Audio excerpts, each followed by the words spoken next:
Oh, urip. Mau mati ya. Baru tak banterno malah urip. Iki mbok sing ngalus lho, Bos. Eh? Mbok sing ngalus. Iya iki sasinen sasi Syawal. Sasi Syawal. Ora oleh nesu. Aja nesu. Iki Ya aja lutung. apa tek lutung ya? Kancane nesu iki mau lho. Mutung. Nah, lutung. Mutung. Lutung. Lutung.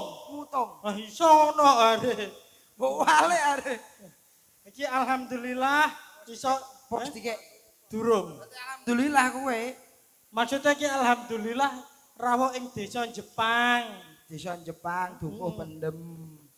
Sapa pendem? Kowe ngono kok. Aku dipendem ndahur ndagel sapa? Tak pendem separo no, Bos. Yo aja. Iki mau ning daleme Pak sapa? Pak Lanang. Iki lho mau lho. Ning daleme Pak sapa? Pak Lanang, Bos. Ibu. Wedok. Anak-anak. Banci ngono. Ngomong ngamuk banci. Kowe iki ya ngono. Wong Piye? kene gak ngerti mbok tekok. Teko, ora ngerti. Rumangsamu ngerti piye? Gak ngerti ya. Dikake ora-oraan. Iki ora-orean. Gedene sampe pidato. Tang apa ya? Teng dalemipun Bapak Trijoko Purnomo polisi baik. Mbak sapa mau? Bapak Trijoko Purnama belajar baik. Ya bener kowe, Bos. Bener piye? Nah, Bapak Purnama belajar baik ta? Heeh. Lah pasiene nek kene kok. Di Lah iki ngarepku. ngomong kamu. Aku ning kene isen edan ya ora aku. Lah sapa? Sakmene edan kabeh. Rak sangoni kowe muleh. Ora sangone piye? Lah semene marani edan kabeh ku lho. Wis ngerti wong edan didelok. Lah iki ya sing edan ya ora semene kabeh, Bos. Apa ora Tunggale melu tuan edan. rumah barang. Ngandani ya. Kok iso ya ora ngono. Piye? Nek griyane Pak sapa mau? Bapak Trijoko Purnomo. Bapak Trijoko Purnomo. Saha Ibu sapa, Bos? Dramesti Galuh Kumala Jati.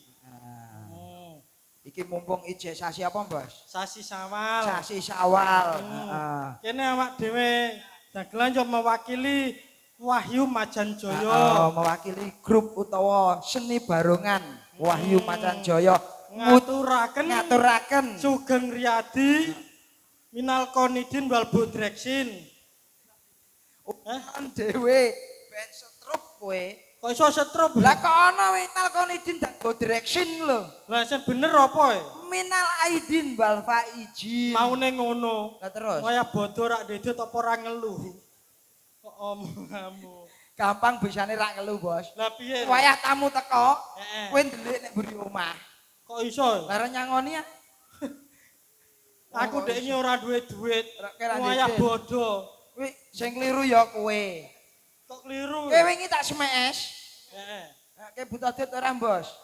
Aku asline ora buta tapi yo buta. Tak kon mara gonku kira mara-mara. Alah. Alhamdulillah. Alhamdulillah. Rawuh ing daleme Bapak Trijoko Purnomo adalah Ibu Dramesti Galuh Kumala Jati. Iki acarane nikah kitanan. Acarane Walimatul Khitan. Heeh. Wis kitanan dire. Pak Joko. Apa rantek disono? Apa rantek? Wi gak ngerti kowe. Lah piye re? Pak Joko iki sunat. Apa rantek? Ngono mansaku. Wi dungokno sik to, Bos. Lah piye? Pak Joko sunat. Heeh. Dirawe Ibu Joko. Aja Pak ke wis rampung sunate ngono. Batuk, Bos. Wayah meriang ini yo. Anak satu Mbak Kirana Najwa Maheswari. Maheswari. Anak Adik. kedua. Atarya Rasendra Mahaswara. Adik ketiga, Bos. Adisti Fatia Maheswari. Jenenge apik-apik. Ana rine, ana rane, ana rine. Ana rine, ana rane. Ana rine. Lah kecocok kabeh. Kosok cocok. Lah weri mau. Iya. Acara Walimatul Khitan. Walimatul Khitan. Jadi kitanke adik Atarya Rasendra Maheswara.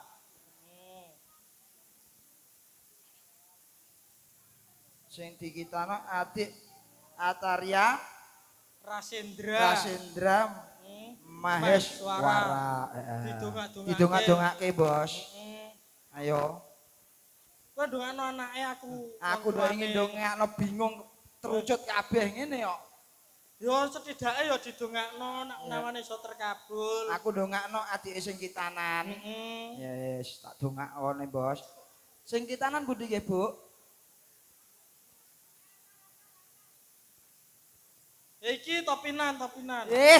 Iku dikitan apa dukune kitan ra kaget.